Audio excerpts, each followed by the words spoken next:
Alright, hello everyone, I am sharkhat87 and we're starting off the Dead Space block with Dead Space 1 here. We're going to be doing some 90%.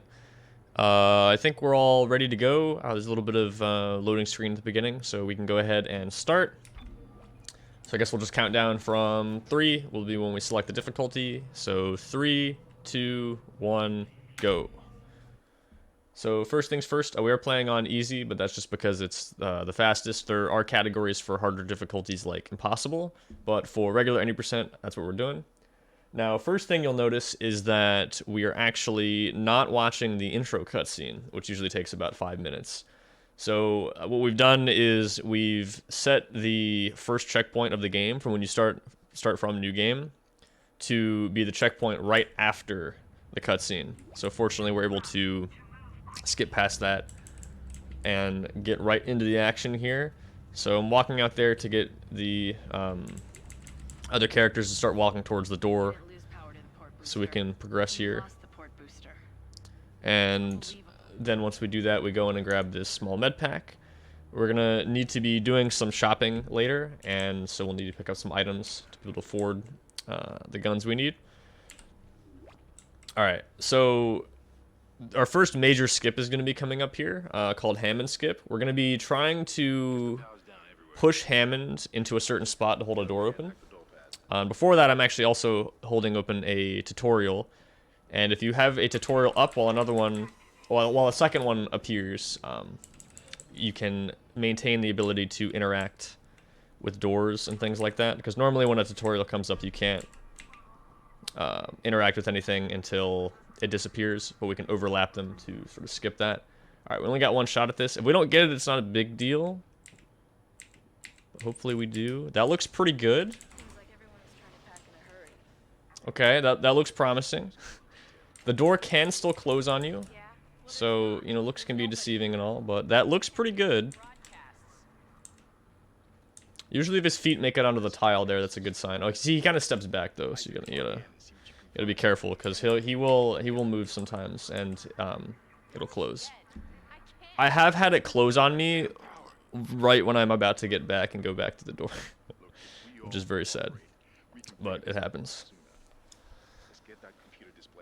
Well, thankfully it looks like we got it. So we do another tutorial overlap here to hit this button a little bit sooner, and we made it. Okay, so we did get a Hammond Skip. Very nice. So normally, like I said, that door is not supposed to stay open, but if you have NPC characters like Hammonds or say like Necromorphs, like Slashers, they can hold it open. And we can actually get back into this area when we're not supposed to be able to, which is going to be useful because we can sort of get through the level in an unintended way, an unintended route. So you kind of see these scenes up close when you normally don't get to.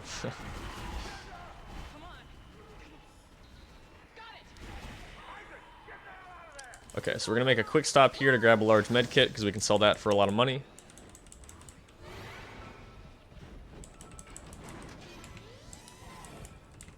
And now we can take this elevator down. So this is actually where you're supposed to be at the very end of the mission, and we're going here first.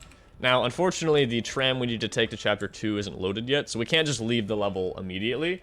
But this is a pretty big shortcut. And we're also coming up to buying our first weapons in the game. So if you've heard about speedruns for this game, you might have heard that the pulse rifle is pretty broken, and you would be correct. I'm also picking up the plasma cutter here as a to prevent a potential soft lock. Hopefully we won't have to deal with that, but there's a certain situation we can run into in Chapter 1, and having the cutter can help us fix that problem. So, one of the main glitches in this game is called pulse boosting. That's what it looks like.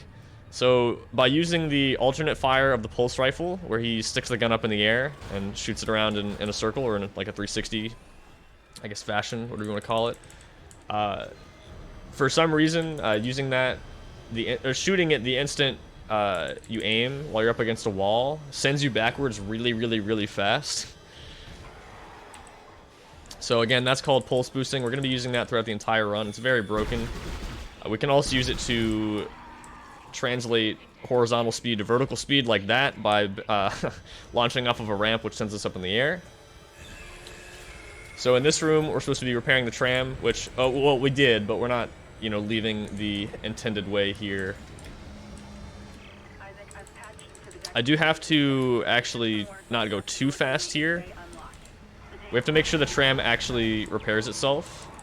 So I'll be waiting for an audio cue here to make sure I don't go down the elevator too early.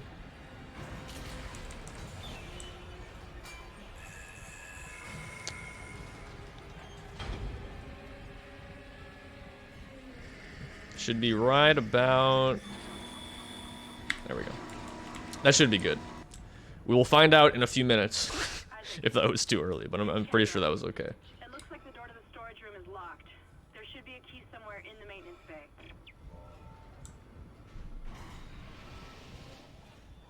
So one cool thing to note about pulse boosting is that generally, at least the way we understand it, you get better boosts if you fire around the frame that you aim, or at least this pretty much the same time. So what we do is we unbind the stomp command from spacebar, and so that it's only alt fire, and you can actually hold down, well, it could be any button, but you hold down your alt fire button, and then as soon as you aim, it automatically just buffers the move like that. So that's how we do pulse boosting a little bit more consistently. So actually performing... Oh, that's kind of unlucky. That can happen. So while performing a boost isn't necessarily difficult, getting the exact angle and distance that you want can be very precise, because slight differences in your running animation or your facing angle or your positioning can send you in wildly different areas. Your FPS also affects how much speed you get. So we cap the FPS at 200 for most of the run, except for a few places, but we'll talk about that later when we get there. So, like I said, the tram to take us to Chapter 2 wasn't loaded yet, so that's what we're trying to take care of right now. We're going around the mission and completing the objectives you're supposed to complete normally, just in a little bit of a different order than intended. So I mentioned we skipped the intro cutscene. You might have also noticed we're not really seeing any rig videos so far. So there was a community vote long ago, and the consensus was we decided to allow deleting the rig videos from the game folder. And what that does is it prevents the in-game rig videos from playing. Now the reason we do that is there are a lot of places where a locked door will be tied to the rig video ending, like it unlocking, and things like that. So basically, essentially, it just removes a lot of cutscene from the game, which speeds things up. It really just eliminates downtime where you just have to wait in a room for someone to talk to you for 2 minutes before you can progress. So it definitely helps with the pacing of the run quite a bit. But in that room, for example, we don't have to wait for, you know, a minute and a half cutscene between Hammond and Kendra. We can just leave immediately.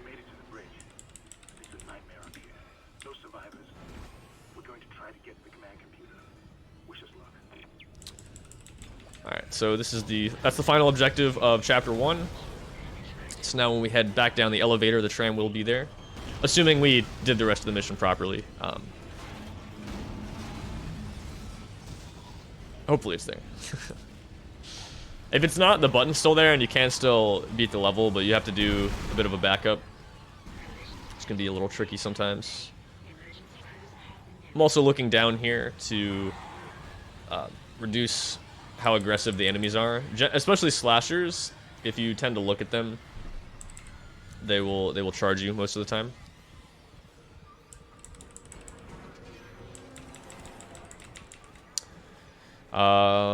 So yeah, if you haven't played this game before, a little bit about the story. We're investigating an SOS from this, or we're on a repair mission. Sorry, we're on a repair mission.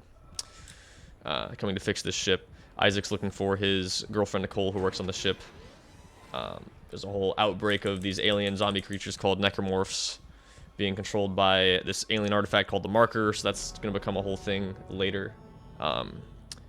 Like I said, we don't see a ton of the story in this run.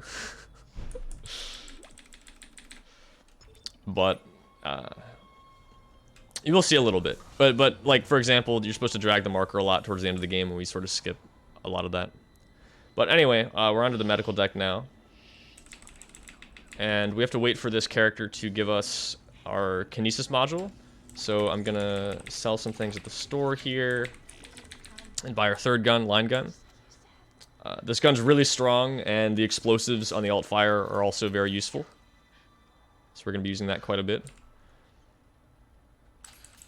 Also, one thing I may not have mentioned before. So this is the kinesis module, which lets us grab and pick up items and throw them. You might have noticed we didn't actually pick up the stasis module in Chapter 1. Fortunately, in this game, if you skip stasis in the first chapter and then beat the first chapter, you just get it in Chapter 2. So we actually have stasis now, without ever needing to pick it up, which is really convenient because we do rely on stasis quite a bit in a few places.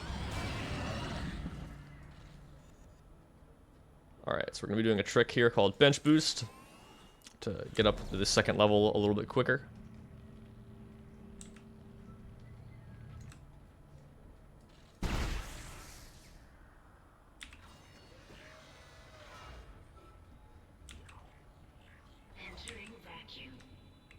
Yeah, I realized earlier when I would when I was describing the story, I was trying to do this and explain that at the same time. If anyone make a mistake with the story anywhere, if someone feel free to correct me. You know, I have played these games quite a bit, but you know, we're here to go fast today.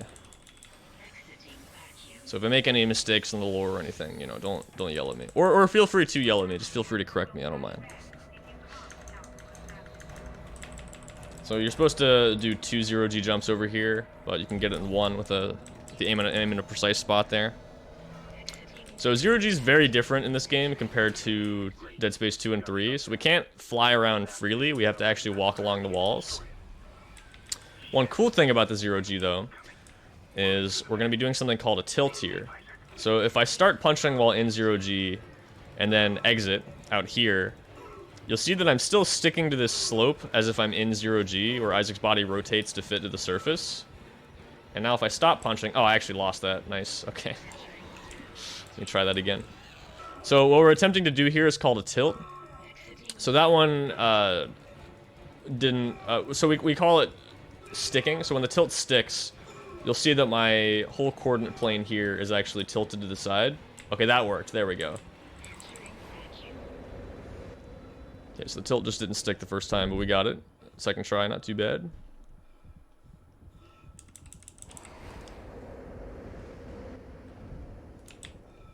And the reason this is useful is if we run against the tilt, we can actually gain height. So for example, we can run up like this, take a shortcut back down here without having to take the lift. Just to be safe, I'm going to stasis... Oops. These guys, because if you miss that boost and die, you also lose the tilt, which is really bad. Well, we will be losing the tilt on purpose later, but for now we still need it.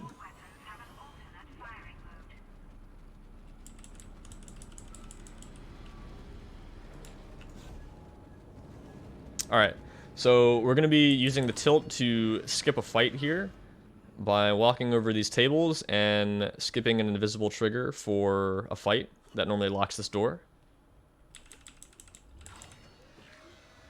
And now we're going to be coming up to a cutscene where we see lurkers for the first time, which is another enemy type. And we're going to be using the line gun here to take an intentional death, which will force a checkpoint restart. So in Dead Space 2 and 3, there's an actual checkpoint restart button, which is very useful because in places like this, you know, you get a checkpoint, cutscene plays, but if you restart checkpoint, you can skip the cutscene. It's the same thing here, we just don't have a button for it, so we have to use the line gun to take a death there. But it skips that cutscene of that dude getting killed by the lurker. Also gonna be careful here. These guys like to grab you from 2 rooms away. I'm not even joking. They actually teleport grab you in this game. It's a real problem sometimes.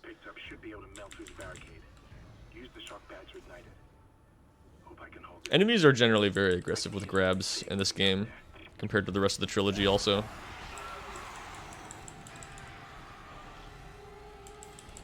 Alright, if I can stay at this amount of health, that would actually be really good. Because in Chapter 5, we need to take a few more intentional deaths to skip some more cutscenes. And if you see my health is still in the blue here, that means I have full run speed. If it starts to dip into the yellow and the red, you start to run a little bit slower. So this amount of health is perfect for taking those intentional deaths, checkpoint restarts.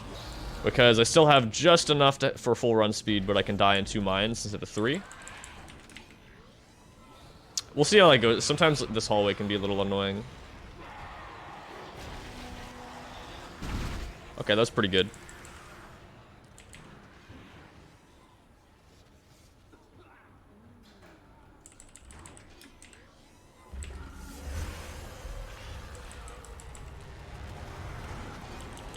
Oh, he almost grabbed me.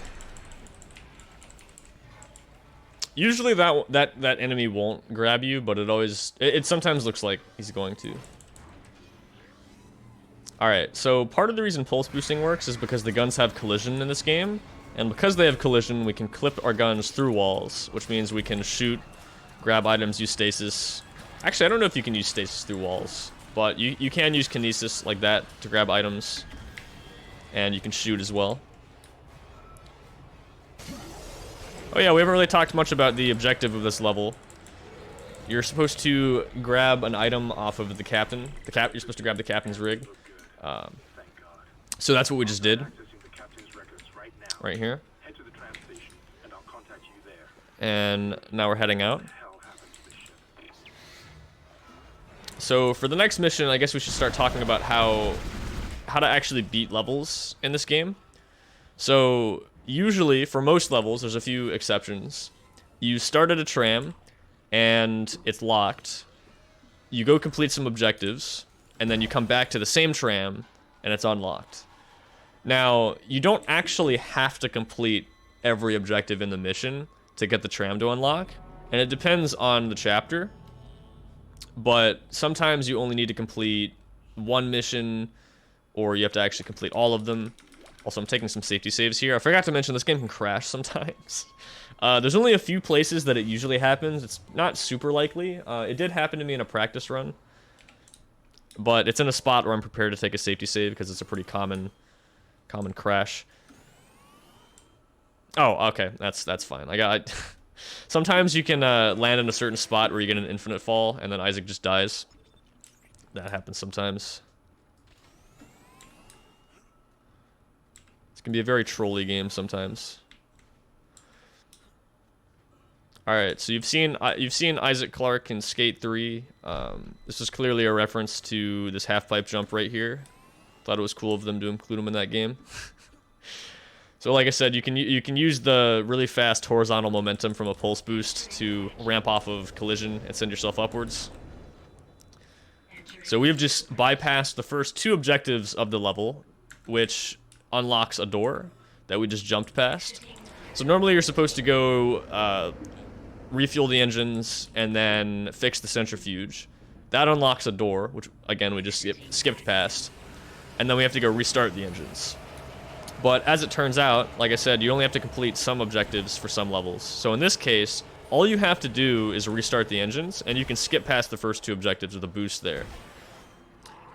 So we just skip straight to the end. We're going to go do that one objective, and then we can leave. Which actually makes this end up being one of the shortest levels in the whole game. Oh, nice. Okay. That boost is a little tricky to get sometimes, but it sends you down the whole hallway, which is pretty cool.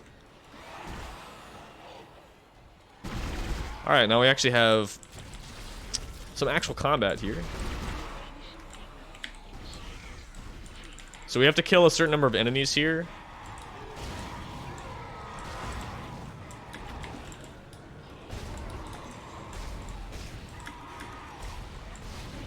And then we will hear the computer say the engines are ready.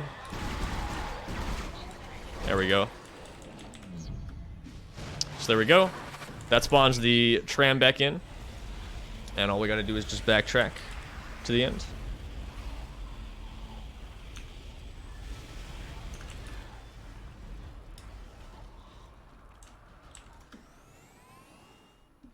do a few boosts to speed this up a bit. Where are you? It's me. That one doesn't really save time, but it does look kind of cool. Well, it saves time if you get launched off the ground. I guess that's something I haven't mentioned yet. Ooh, that was really good. So as you can see there, when you use the alt fire normally, he puts the gun up in the air and then shoots it. But if you happen to leave the ground before the animation comes out, it cancels it. And so that usually saves a bit of time if you can get that. But like I said, pulse boosts are pretty precise and almost somewhat... They're not random, but sometimes they're so precise they might as well be a bit random.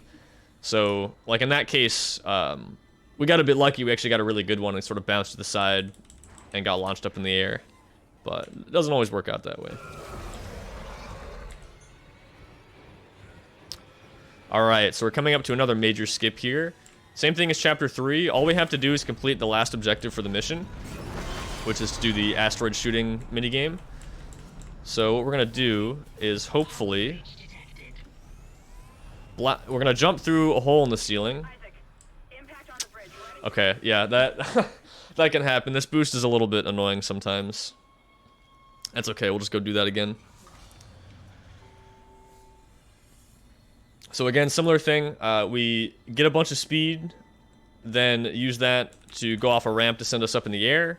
There happens to be a conveniently placed hole in the ceiling right above the ramp, and we can use that to get out of bounds. Unfortunately, sometimes that happens where you just bounce off and die.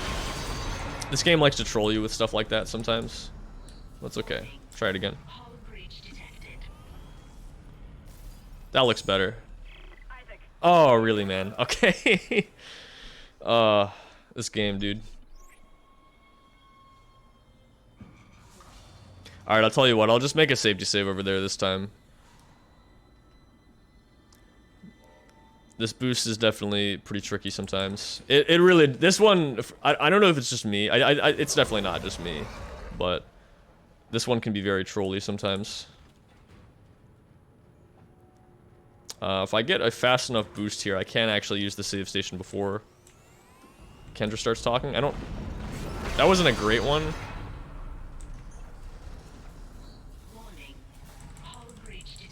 Maybe. Nice, okay. Alright, so that just gives us a save here, or a checkpoint, in case this doesn't work. Of course, now that I took a safety save, it's probably going to work first try. That's kind of how these things go. When I'm not going to get sent back to the beginning of the level.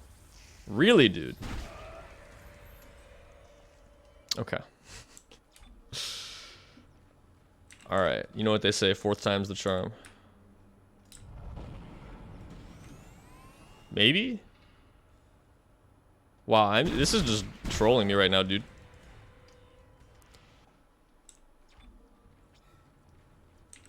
I promise this is still faster than doing the mission normally, but man.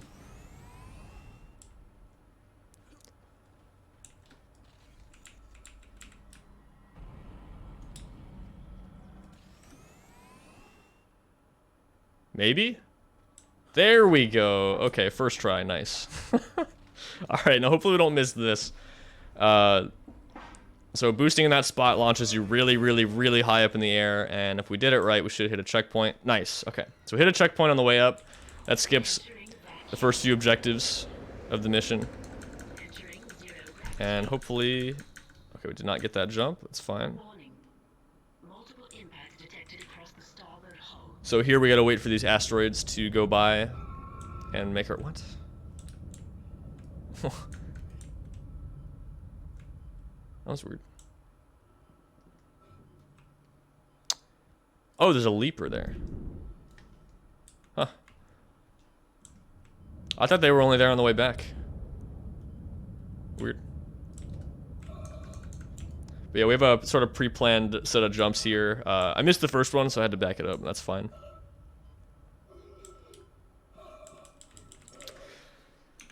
Let's just check our inventory here. That's looking pretty good. So, like I mentioned earlier, we picked up that air can in Chapter 3 for this chapter. We're going to be doing a skip on the way back that involves going out of bounds, starting from this area, which has a vacuum, and the vacuum doesn't go away for the rest of the level. And so we need the air can to be able to make it all the way to the end. Alright, there we go. So we had our flawless chapter 4, and now we're here. So yeah, this part's just an auto-scroller. We just gotta shoot all these rocks. Asteroids, I guess, if you want to be more specific. So yeah, unfortunately you can't skip this, but you can skip everything else in the mission. Normally you're supposed to go talk to Hammond, which then makes a brute spawn, you kill that, and then you gotta take some really slow elevators down to 2 different floors below you, hit some buttons, come back up, take another elevator to get all the way up here. But like I said, with all those super jumps, we were able to just skip all the way to the top. Those of you that have played this casually might remember that this part on controller is very obnoxious. If you've played it on mouse, you'll know that it's really, really, really easy on mouse. I'm not really sure why. The controls in this game can be a bit weird on mouse and keyboard. In fact, they can be very clunky on mouse. But this part is sort of the exception. This part controls really nicely, at least compared to the rest of the game. It's not that bad. You definitely get used to it. But you can definitely tell when we jump to Dead Space 2 and 3, the controls do get a lot smoother.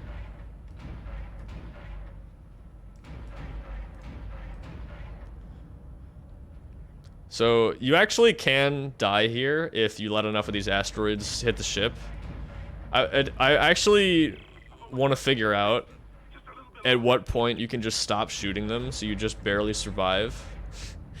Like you're at like 1 health and then the section ends. Because once this ends, Hammond turns back on the auto-fire, like autopilot kind of thing, and it just starts shooting all the asteroids automatically. Although the only problem with that is I'm almost 100% certain these spawns are random, so it probably couldn't do it the same way every time, but I don't know, it'd just be kind of funny. There we go.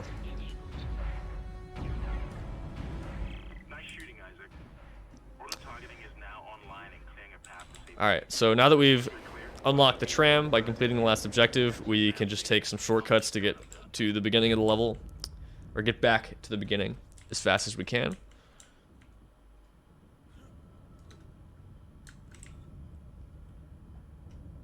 So like I said, we're going to be doing an out of bounds from here.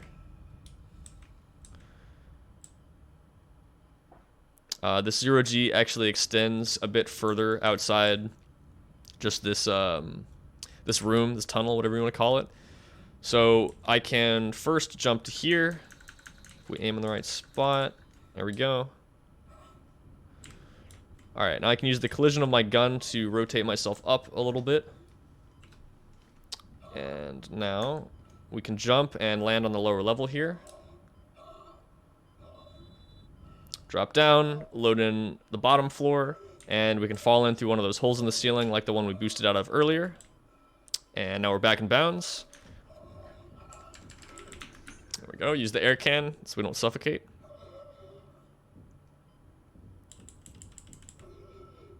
And there we go. So while we could, in theory, pulse boost down this hallway, we actually can't in this situation because for whatever reason, if you jump out of 0G without exiting it normally, you lose the ability to pulse boost. It just doesn't work. It just breaks. And it's the same thing if you use an upgrade bench.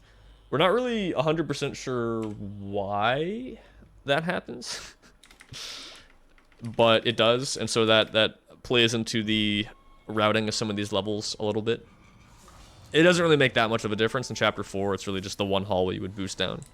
But it makes a bigger difference later. But now that we've gone to a new level and gone past a loading screen, our boosting is fixed, which is really nice for us.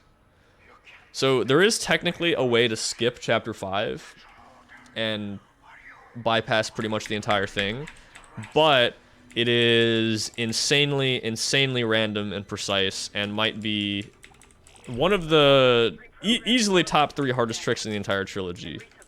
Maybe one of the top 2. It's really bad. Definitely not marathon viable. That's for sure. I actually don't even have it in my PB. That's how ridiculous it is. But in other news, there are some other strats we can do in the meantime. So these are wall guardians here. Oh, very nice. If you can manage to land the alternate fire, the time mine, onto the tentacles, it'll explode instantly, and you can kill them in one shot, as opposed to having to slowly dismember each limb.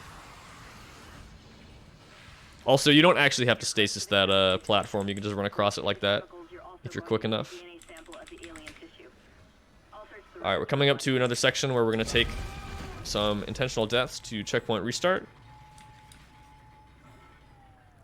So normally you have to meet this character named Dr. Mercer, who talks to you for a while about some various things. We're going to kind of just completely ignore him. There he is.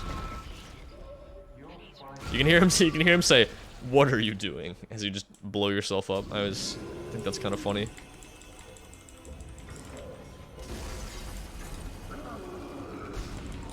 Oh, you reload there. So this is the Hunter, also known as the Regenerator. Recurring enemy that shows up in the whole trilogy.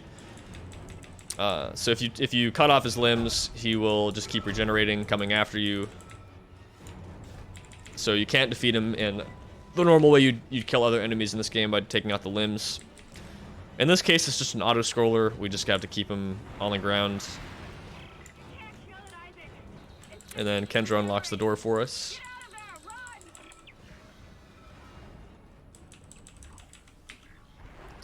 So we picked up that capsule in that room, and we're going to head to another part of the deck to add another chemical to it, or another part to it, whatever it does. We just, yeah, that's the progression of the missions. That's where we're going. Oh. I was buffering to do a boost here, and then I realized I had to shoot him, and then forgot to unbuffer it.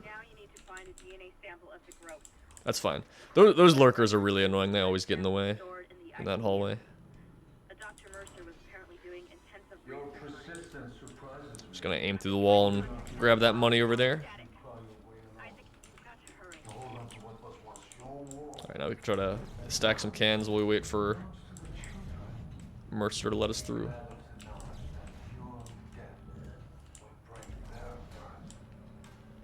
I forget what the record is for this. I know I've seen 3 or 4 cans stacked before.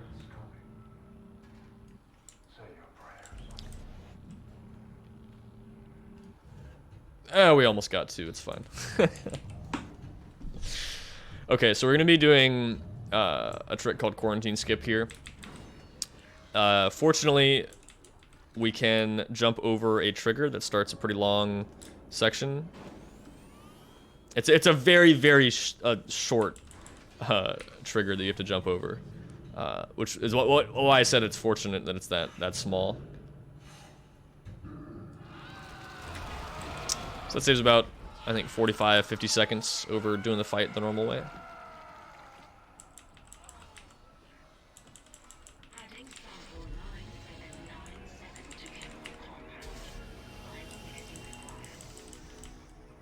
There we go.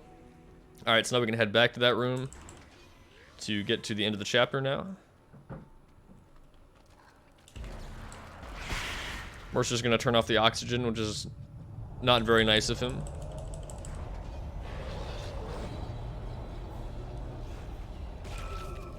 Okay, that's actually good because, well, I'll be running very slightly slower, but I will also die in 2 mines instead of 3. So I guess that works out. Alright, we turn the life support back on. That's very important. It's actually really easy to forget to do that, and you get all the way down these hallways. And then remember you have to go back and hit that. Alright, gonna do another boost here to skip over some enemies.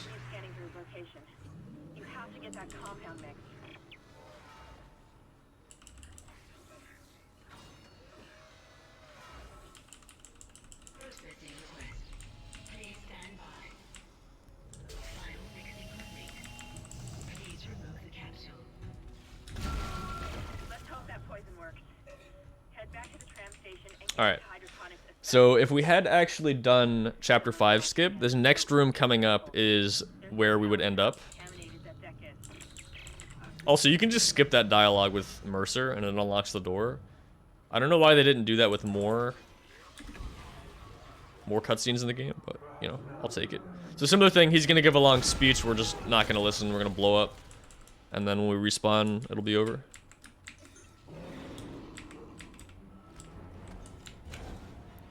Alright, so we can't kill this guy, but we can freeze him. So there he goes. Could actually use some health packs. See if I can get one, maybe.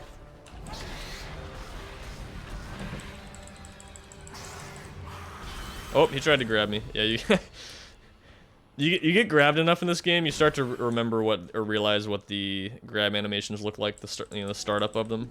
So I saw the first couple frames of that, and I immediately knew he was gonna try to grab me.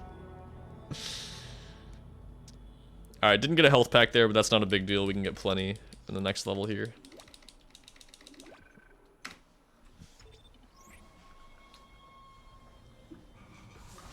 So more importantly than wanting to run at full speed, we actually want to be in blue health because being at yellow or red impacts your pulse boosts. So you can get less speed, get sent at different directions, things like that. Worst case, I will just pick up a couple at the store here because we're going to be visiting it anyway to pick up the contact beam, which will be the last weapon we buy. So we'll see. I could get a drop in the next room though. Also, this is the chapter that's most likely to crash. But don't worry. The place it usually happens, we conveniently can save right before that. It did happen in my practice run, I think yesterday or Friday. Yeah, it can happen. It's kind of annoying. But like I said, we'll just save right before that. We should be fine.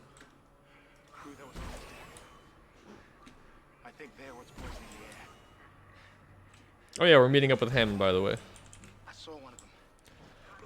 He's just telling us that basically the objective for this mission is to kill 8 enemies called Weezers that are poisoning the air. And once you do that, it unlocks the door, and that leads to a boss. And killing that boss unlocks the tram. Funny thing though, you don't actually have to kill the enemies. All you have to do is kill the boss. So we're gonna be skipping that. Let me do this real quick. So we want contact beam, and I'll just buy. There we go. Okay. Yeah, just like I said, I wanted to make sure we were at full health because we have to do some boosts in a little bit, and I want to make sure they actually work. Okay, missed our shot here, so we gotta take this guy out a little bit more slowly. There we go. You do want to be a little bit careful around Guardians because they do insta-kill you if you get anywhere near them. And I mean anywhere near them. I'm not sure about this game, but even in Dead Space 2, if you're out of bounds and get too close to them, they will still kill you from out of bounds. So, just gotta be careful. Alright, we're gonna see the first use of contact beam here. This gun is really, really, really strong. And wow, I actually did not expect to kill him in one shot there. It usually takes 2 or 3. Wow. Well, there you go. You sort of see what I'm talking about.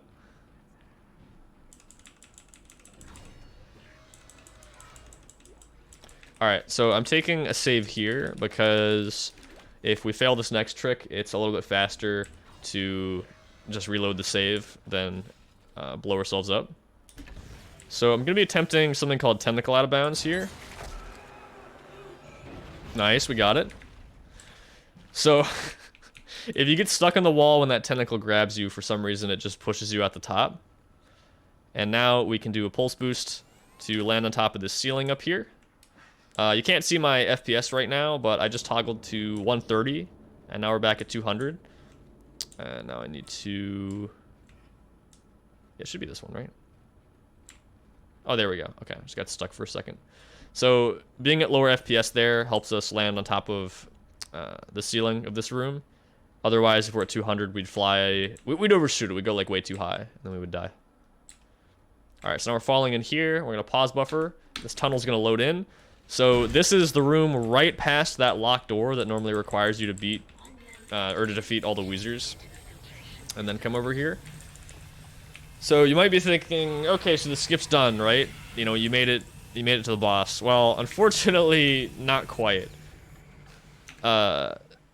You know, unluckily for us, the door actually doesn't unlock once you beat the boss either. So we actually have to do some more out of bounds shenanigans to get out and then get back in again. So we'll see how that goes, see if it trolls us or not. But first we're gonna beat this boss. The contact beam is gonna make pretty short work of this boss, as you'll see in a second here. Oh, I didn't kill the other tentacle. Whoops. Thought you were dead. I guess I just... Okay. I guess I just was not. I guess I missed that. Okay. Alright, here we go. Here's the main part of the boss. And he's dead. Okay. So, that's the main reason we buy contact beam there. It's also useful for killing some other enemies as well. Alright, I'm gonna grab a checkpoint here. Just because I'm feeling pretty good about this skip, but, you know, just because of, you know, how Chapter 4 was treating me, we're just gonna grab this checkpoint real quick. So there we go. That way, if we fail the out of bounds, we don't have to fight the boss again. And also, if you try to boost too early here, the boss moving around will mess this up. So we're gonna do a pulse boost in 0G here, and then boost again. So that right there is called warp speed. Essentially, what happens is when you boost in midair as you're falling, it sends you downwards really, really, really fast instead of backwards.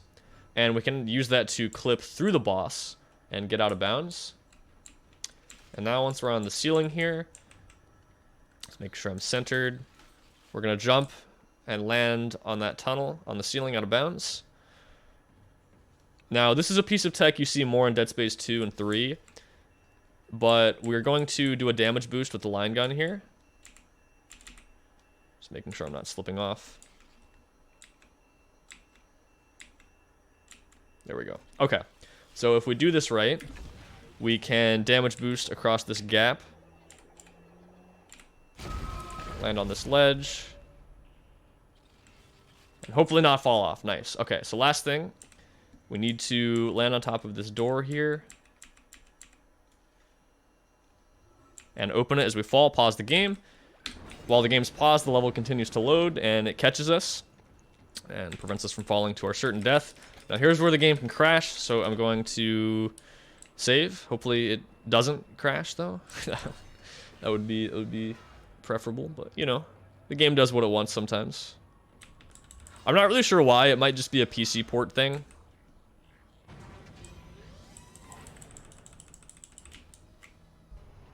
Okay, we're good. Okay, it didn't crash. Nice.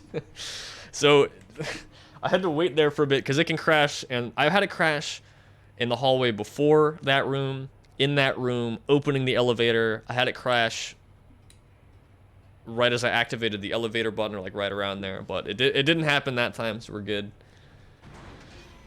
So, similar thing here. I'm not going to boost down this hallway because our boosting is broken since we jumped out of a 0G area, but it will fix itself once we get to the next level, which of then course it will also break because we're going to use a bench. But we'll get to that in just a second here. Gonna safety save here as well. I have, because you know I was saying it most of the time it crashes in chapter 6 there. That's the most common place. I've seen it crash in chapter 5, this chapter. I had a run once where I was thinking I was safe because it didn't crash in chapter 6, and then I opened this door right here and it crashed, which maybe I shouldn't have said anything. Okay, it didn't crash. Okay. Man.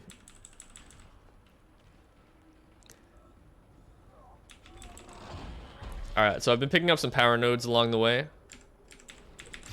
And we're going to put all of that into maxing out our kinesis range so we can grab things from far away, which is going to be handy for one particular room in this level. So like Kendra just said, this is the mining deck. This chapter is, can be a little annoying sometimes. It has some cool tricks, and it's generally not too bad. There is one part that's a bit slow.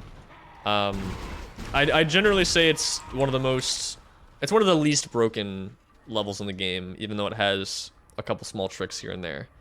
So, you have to put an SOS beacon on an asteroid, and then you have to go hit a button, and that button launches the asteroid. So that sounds pretty simple, but unfortunately the level's divided into 4 different decks, and you can't just jump from one deck to the other. They're all loaded separately, and you have to use an elevator to get in between them. Well, that's unlucky. That doesn't usually happen. So essentially we gotta do a lot of this sort of the intended way. Like I said, we're gonna do some things here and there to speed it up. But first things first, we have to throw all these asteroids, these rocks, into this beam here. So destroying all these lets us turn the gravity back on, and we can go get an item over here. So essentially the route through this level is we have to go to, this is deck 2. We started on deck 1. So in deck 2 we have to grab a key card, which lets us unlock a door in deck 3. He's gonna hit me. Oh, no, he didn't. Okay.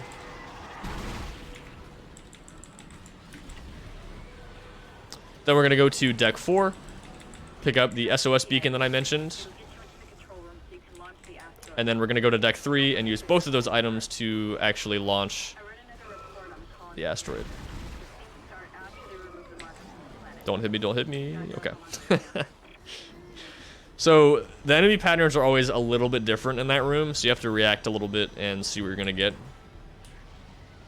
Oh, and my boosting is back. I don't think I mentioned this, but when you walk back into a 0G area, that fixes your boosting if it was previously broken. Again, not really 100% sure why that is, but if it works, it works, you know? Okay, so now we're heading down to deck 4. So this is sort of the part I was alluding to when I said this chapter was kind of slow. I guess it's really not that bad compared to the rest of the game because it's pretty fast-paced, not a lot of cutscenes. But we're gonna have to take this gondola twice, and there's not much else to say about it. It's just it's just a little slow, but we get a little bit of time to chill, I suppose.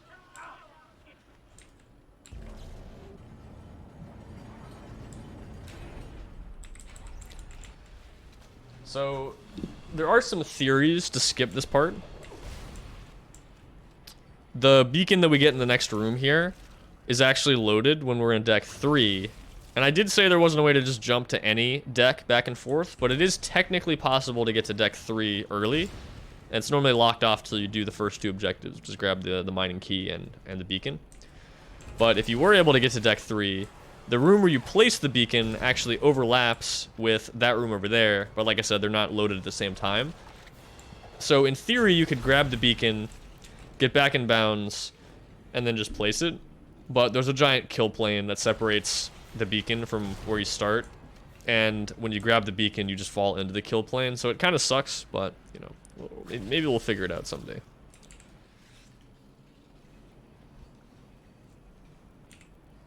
Oh yeah, we're gonna be reunited with Nicole here. Spoilers, she's not actually here. We're just imagining that she's here. The reason I'm mentioning that now is because we're not actually gonna see the whole reveal later on in the game where you find out about all this stuff. We're gonna be skipping all that. Is this the last time you see Nicole? This might be the last time you actually... Oh, no. We see Nicole again in the second to last chapter, briefly.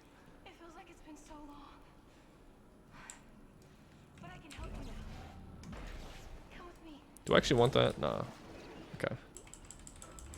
I threw that away and then immediately was wondering if I actually needed that health pack or not, but I don't think I do.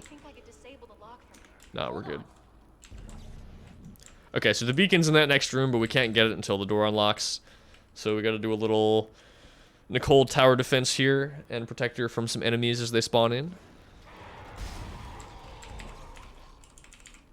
It's not too bad, though. Okay, perfect. So I actually do want 4 shots in contact beam there, because ideally we'll want 2 shots for chapter 9 and then 2 shots for chapter 10 if, you know, we aim well that all works out.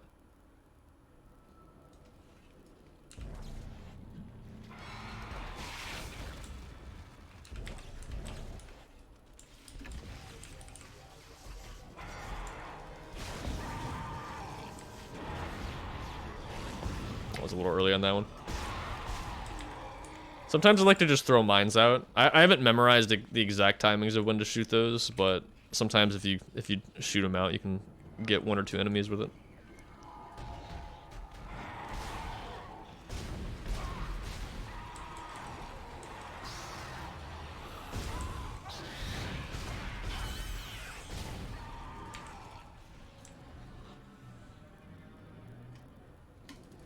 I also like how they don't lock this door, so you can actually just leave.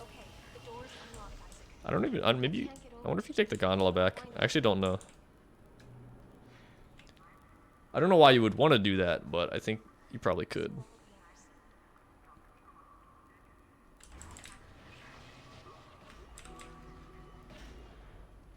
Isaac. Hey, I lost your signal for a while. You had me worried. I see you've got the beacon, so head for the mining bay and attach it to the asteroid. Alright, so now we have Gondola 2, as we like to call it. There are a set of precise pulse boosts you can do to skip this. It's not nearly as bad as Chapter 5 or anything, but Chapter 5 skip. No one's really implemented it yet, though. But you can technically do it. You can get onto that area over there with a few boosts, and then you can do one more somewhere over here to get back on that platform. It definitely is a bit more risky, though, because if you miss it, you are dead.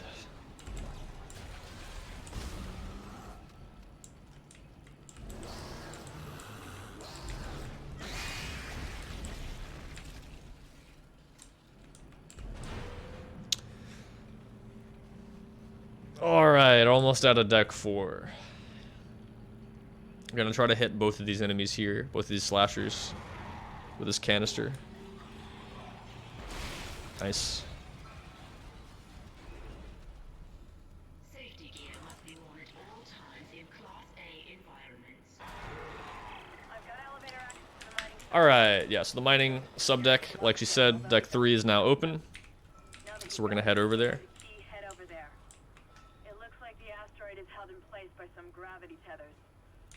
Alright, so I'm gonna be placing a time mine on the floor here to hopefully take out some of these enemies that are chasing behind me. Use that to clear the path a little bit.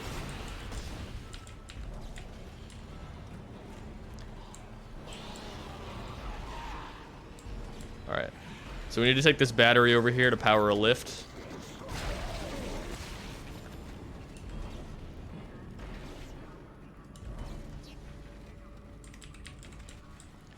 Alright, so now we have the SOS beacon, we have all the pieces we need.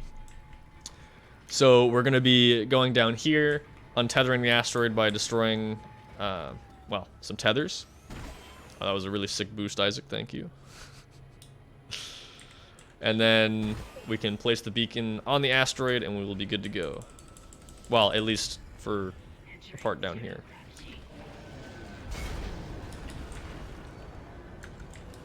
So we're gonna try to not die here. Hopefully that's fast enough. Okay, nice. We can cancel the animation of putting the beacon down by opening the rig like that. And these mines are good for destroying the tethers because you don't have to precisely aim, you can just throw them down. Alright, I'm gonna be attempting a trick here. This can be a little finicky. Well, it's really a two-part trick. But if you remember the tilt we did in Chapter 2, we're gonna do another one right here, off this wall. Oh, I was a bit too far forward. Entering zero gravity. So we're just gonna get through the doorway here, like that. There we go. Alright, so that gives me a pretty steep tilt, as you can see here.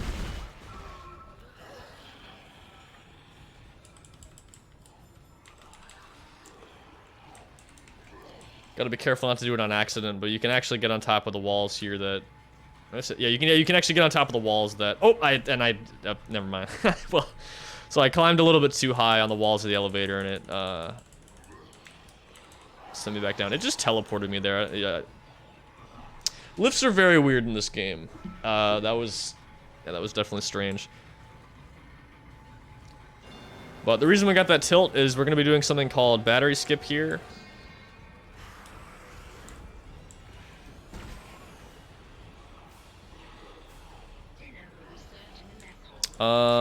Oh, the boxes kind of got thrown around here.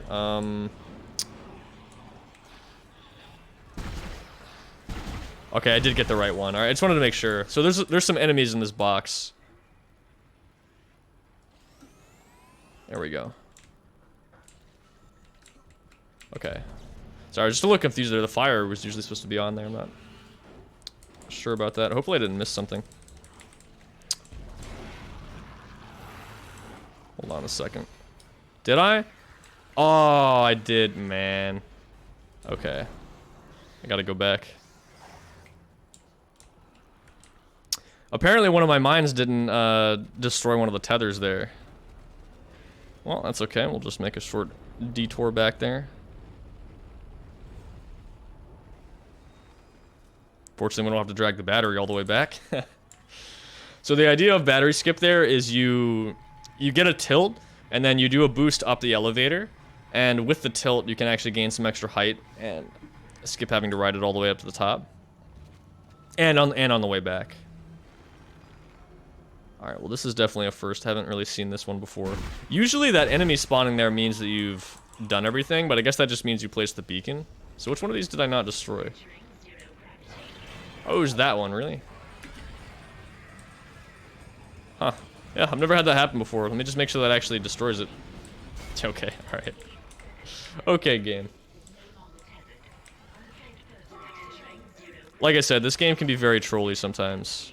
Oh, now I'm tilted in a very weird way.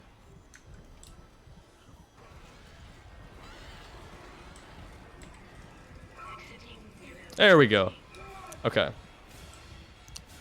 So with the way the game's trolling me right now, I should maybe not be attempting this. But like I said, it looks cool. I think you'll enjoy it. Well, okay, so battery skip works. Like, that's fine. But you saw me carrying that box earlier, so that has some enemies in it, and we're gonna try to use that to hold a door open. And then boost out of the room and skip another quarantine fight. The only problem with that is you have to get rid of the tilt to be able to do that boost. So sometimes the tilt, or getting rid of the tilt, isn't very consistent. I might actually just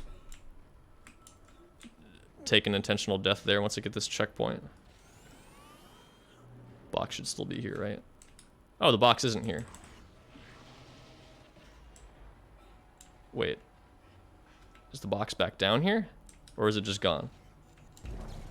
It's just, okay, it just despawned. Alright, you know, that's fine. Man. Chapter 7, man. Unless it fell in here? Nope. Alright, I guess that's just what we're doing. See if the tilt goes away. Oh, of course the tilt goes away first try. Man. Usually it doesn't do that. It usually trolls you, but of course it worked first try that time. Alright, that's fine. So we'd have to kill these 4 enemies here.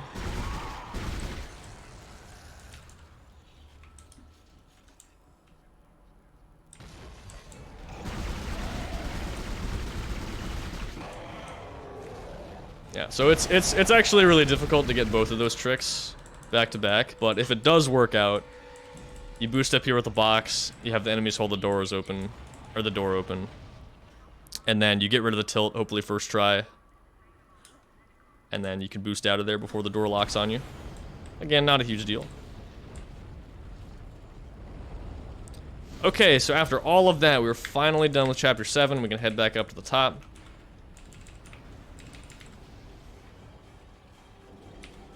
And back to some pretty crazy skips because I guess I haven't really mentioned how many levels there are in this game. So if you don't know, there's 12 chapters in total, and we're heading to Chapter 8 next. Chapters 8 through 12 all have a major skip that bypasses the majority of the level, or just in general saves a lot of time. So it's sort of, we're essentially what I'm saying is we're entering the late game gauntlet now, and we're going to be seeing a lot of really cool tricks. Hopefully, at least one of them in particular, which would be this next one, also doesn't troll me. I got it first try in practice right before this, so you know what that means. It's definitely going to work first try. That's how it always works.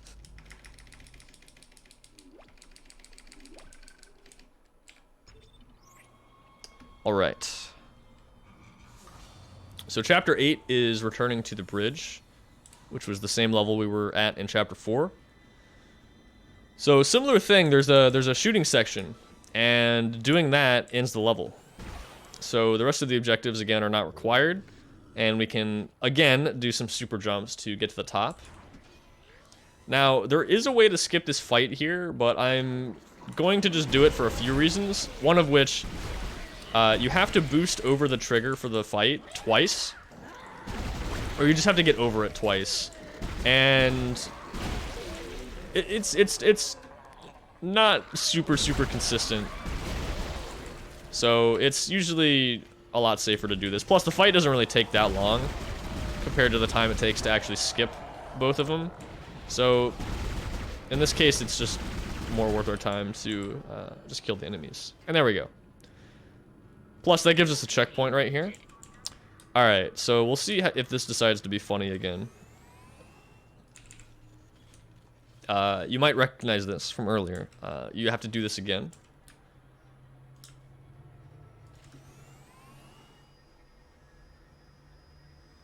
Nice. Alright, that's the first one. But now here's where things start to become a little bit different. I'm going to do something called a standing boost there, which is essentially just doing a pulse boost from a standing position, which gives you a different angle.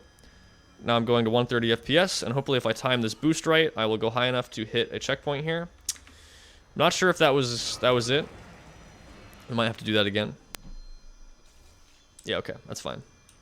This is one of the more difficult tricks in the run, so it might take us a few tries. Hey, at least that's working now. That's what I'm talking about. Sometimes some of these boosts aren't actually that hard. You just kind of get trolled. But hey, I'm glad it's working now.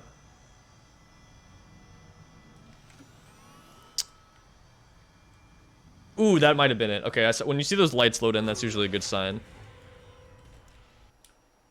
Nice, nice. Okay, second try is not bad at all. That's actually pretty good. Cool.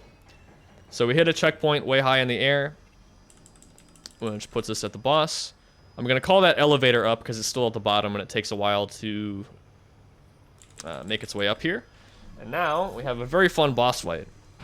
Now, if you thought aiming at those rocks on controller in Chapter 4 was difficult, oh boy, is this annoying. Even on mouse, this fight is a little bit obnoxious. Because these things constantly move around, they're really far away from you. They're just generally a little annoying. Oh yeah, they go to hide like that. It's not too bad with some practice though. This isn't going too badly so far.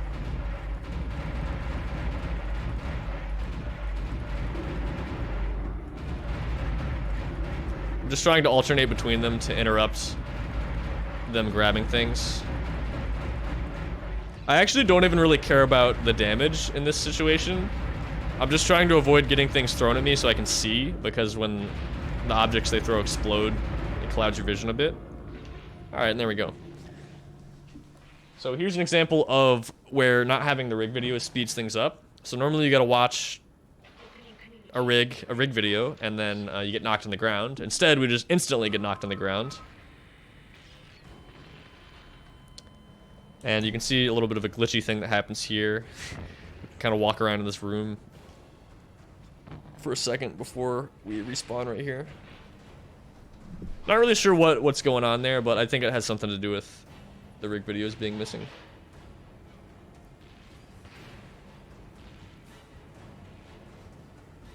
Alright. So, same as Chapter 4, we're done with the mission now, and we can head back to the beginning. And also, like Chapter 4, we're going to be taking some shortcuts to get back down, instead of taking the long way. So first things first, we're going to take that elevator we called earlier, which should be at the top by now.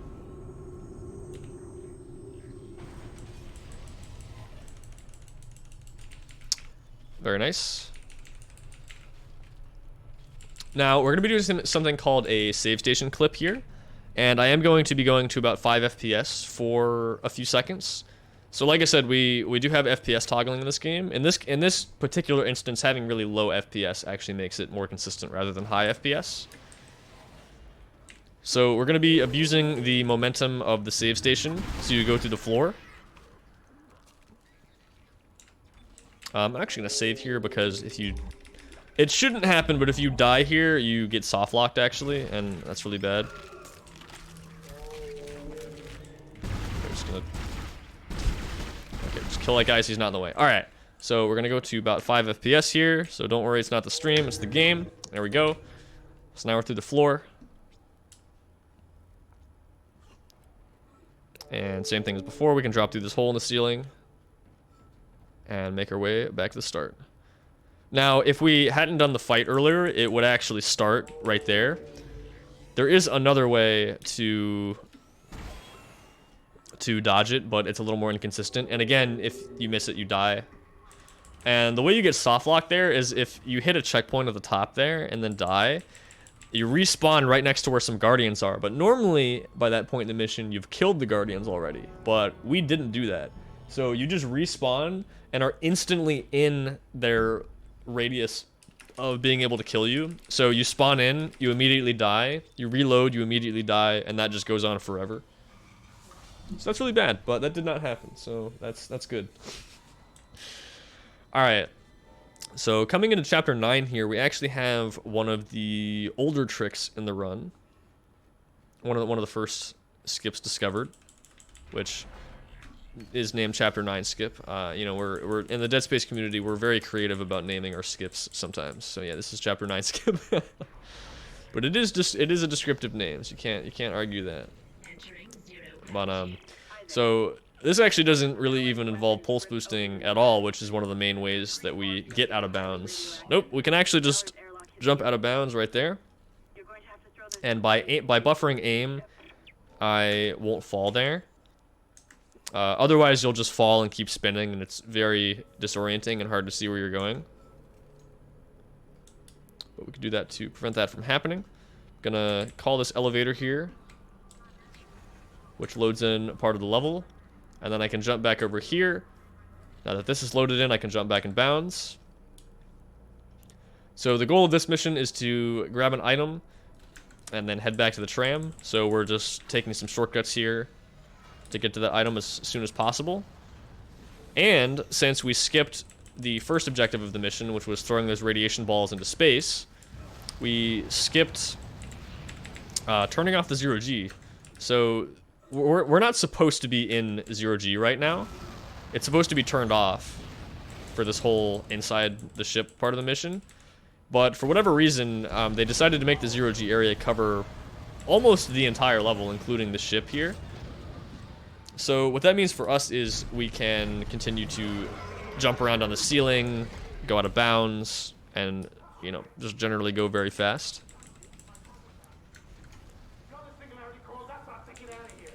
It also skips a section where so you normally have to open up a vacuum, throw those things into space, and it's a whole thing. Or there was another version where you would start that process and then have to navigate out of bounds with the vacuum, but fortunately we were able to skip that now. The reason you do it before is because doing the whole radiation balls objective makes a door unlock at the front of the ship, and you'd have to exit the ship normally. But in this case, we can do some out-of-bounds movement to skip that. Okay, there we go. He's dead, right? Okay.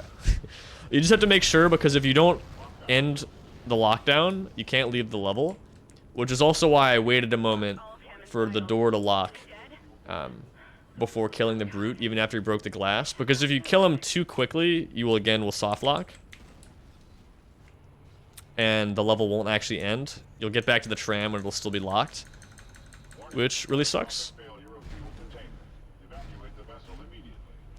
But we're going to avoid that. We're going to clip out of bounds, start making our way back towards that door, which will lead us back towards the tram. So you saw me just sort of walk into an angle where two walls meet. That's a pretty common way to get out of bounds with 0G because it tries to reorient you, but then just puts you out of bounds instead. Here I'm actually aiming through a wall and jumping, or doing a 0G jump. So now we are back in bounds. It's gonna do this camera turning thing. I forget exactly why this happens. It has something to do with sort of breaking the level and going outside the intended order of events. But yeah, that's pretty much it for Chapter 9. We're just heading back to the tram now. We're gonna get our first look at Twitchers, which are just slashers, but really, really fast. You're supposed to see them throughout that whole mission, but, you know, we sort of took some shortcuts there. Alright. This chapter is the last one that I have seen crash. I don't think I've ever had a crash in chapters 11 or 12, but yeah, again, we're gonna safety save just in case.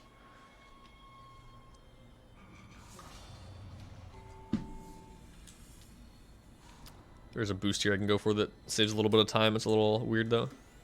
Oh, we actually got it. Nice. Okay, so again, we're coming up to another big skip. This is chapter 10 skip.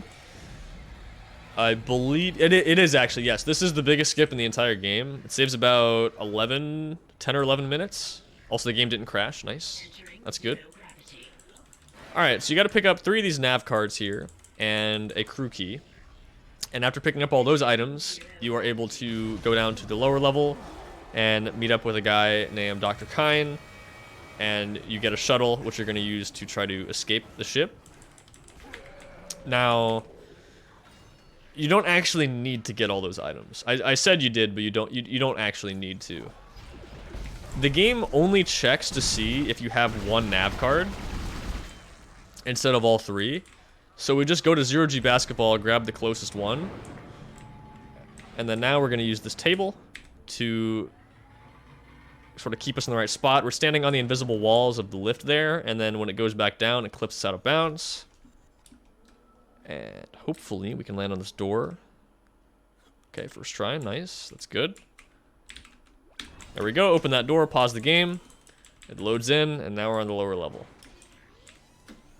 So not only does that skip most of the whole level going to go find all those items, it also skips a cutscene with Kine and an elevator ride, which is nice. So we put our 1 nav card in there instead of 3, but we still get the objective complete.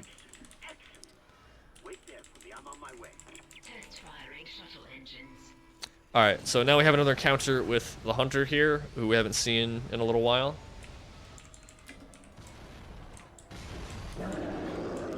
So I'm gonna try to... Oh, you don't usually get a Twitcher in here too, that's kind of unlucky.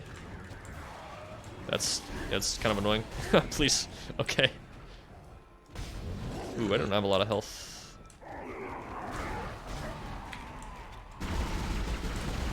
I should still be able to make this, though. Oh, there's health back right there. Nice. Yeah, we still got him. Nice.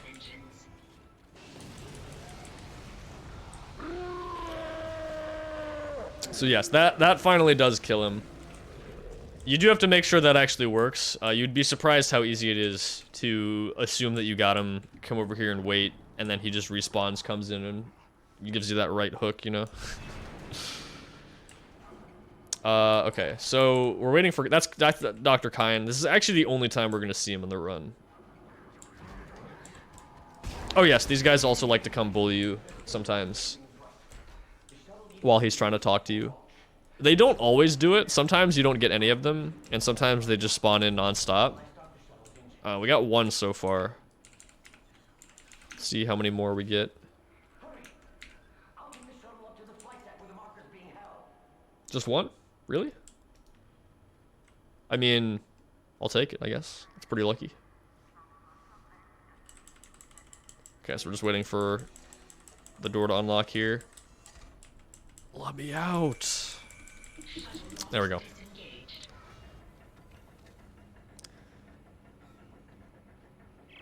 All right.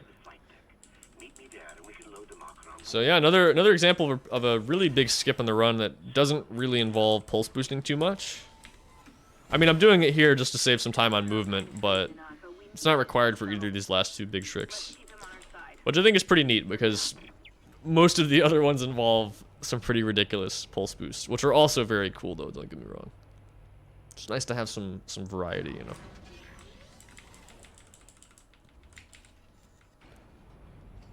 Alright, so now we're just heading back up to the tram.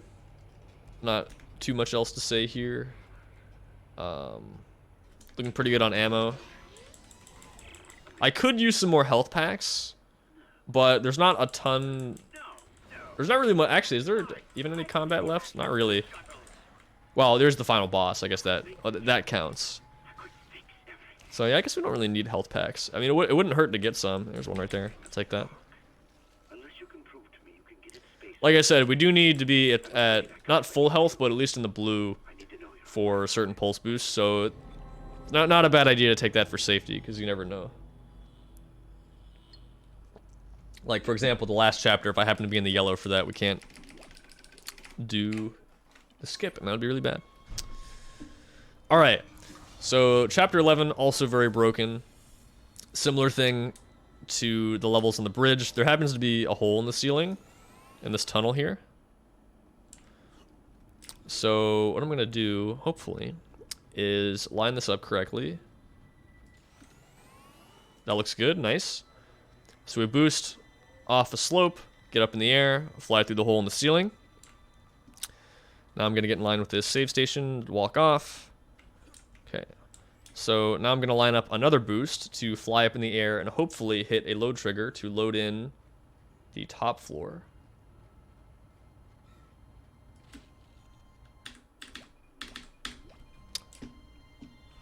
Ooh, that was really, really close to being bad, but it wasn't. Because if you land up there, you are soft locked. Alright, so we loaded that in. Now, I hit that button there with a certain timing where I was able to get the 0G to stay on. So, similar thing to Chapter 9. The 0G area, you're not supposed to be in this area with 0G. But if you are, the 0G extends this far. And you've still got it.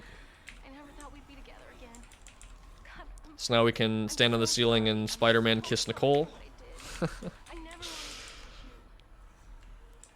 So besides this just being kind of funny, we actually did just skip a lot of the mission. So you're supposed to go find the marker, drag it across a big room, in this big storage room, and then come back up, which unlocks an elevator. Then you do a quarantine fight. Then a whole bunch of other stuff happens. Dr. Kyne shows up. You're supposed to drag the marker again. Then you come up here. So we just skipped all of that. And we're going to skip waiting in this room here. So kind of similar to Chapter 9, walking from one wall to another in 0G can sometimes clip you out of bounds, depending on the geometry. And then we're going to clip our gun through the wall, sort of like we did at the end of Chapter 9, and hopefully do a 0G jump, like that. Nice. Okay, to clip back in bounds. You can get stuck and die there sometimes.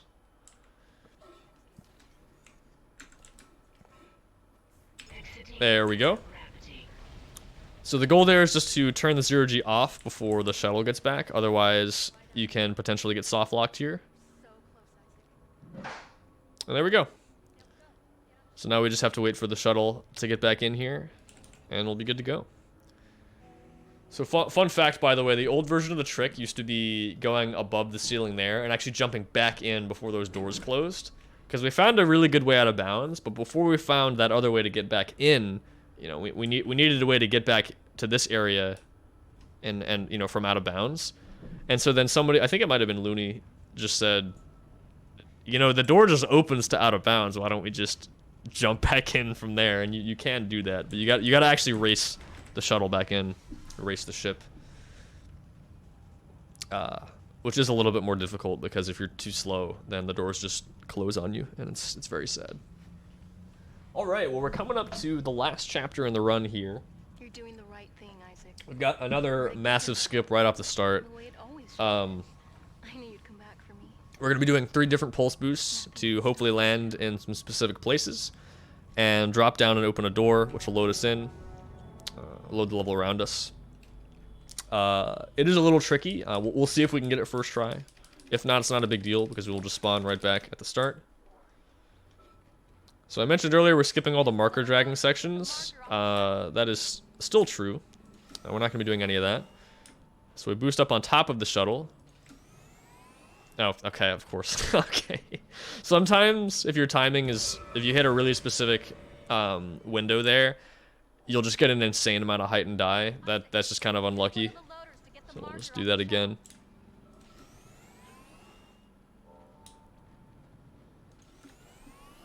There we go. Okay, that's what you want. So now we're on top of the building. And now I'm going to line up a standing boost. So this is the tricky part. That might... No, of course, it just... Man. This is what I mean about pulse boosting being random. It's not really random. And standing boosts are actually more consistent, believe it or not, than the running ones. But... That just happens. Sometimes you line it up the same way you always do and you just die. Man, come on, dude. This is what they call marathon luck. These are the kinds of things you see that never happen otherwise.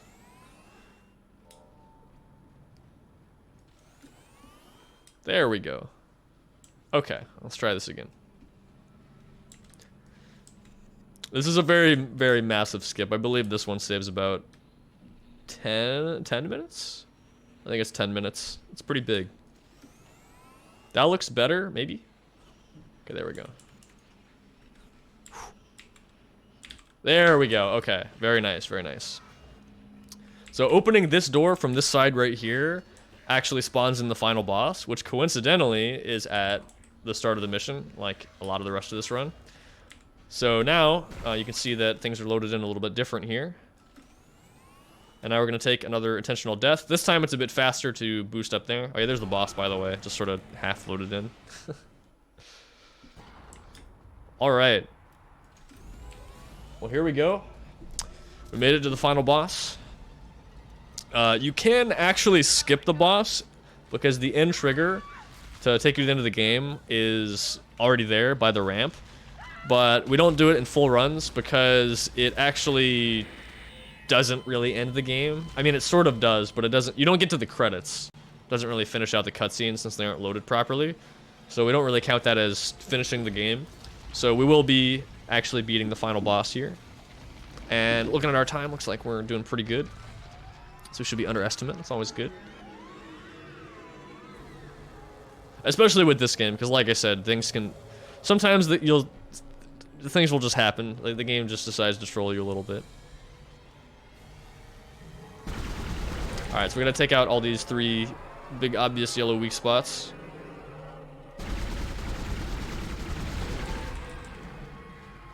So for the last 3 here, I'm going to try to damage each one a little bit without actually breaking it. Because in the second phase of the boss, you get held upside down. Okay, I'm trying to see if I can get any more extra damage there. So yeah, we get held upside down here, and our aiming is pretty restricted. There we go. So you just want as little damage on those as possible, so you're in that section for as little time as you can manage. Alright, so I'm going to be shooting an explosive here, and hopefully... Okay, that's fine. Hopefully, sometimes you can destroy all of them except one. That's not a big deal. If we get lucky here, I can shoot another explosive and hopefully take out both of those. If not, we'll just have to do one extra cycle. Not a huge deal.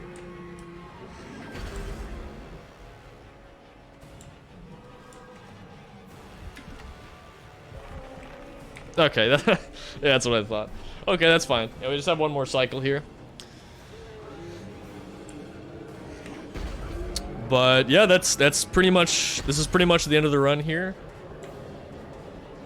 We will be doing Dead Space 2 after this. But hopefully enjoyed Dead Space 1. Like I said, it's a pretty jank game. Has some very interesting physics to say the least, but I think it's a good time. I think it's a pretty cool run. Alright, time's coming up right here when I hit this cutscene on the ramp in a few seconds.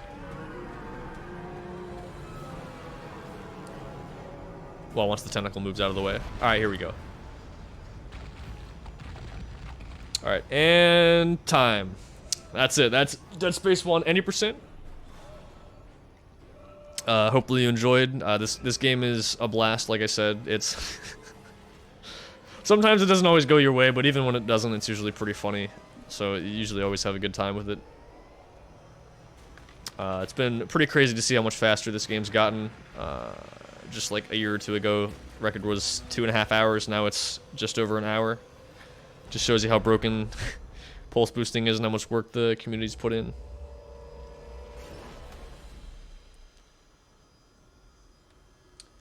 But yeah, that's pretty much all I got for Dead Space 1. I think we're gonna be transitioning over to Dead Space 2 in just a minute here. To enjoy the post, or I guess not post-credit scene, but post-boss scene here.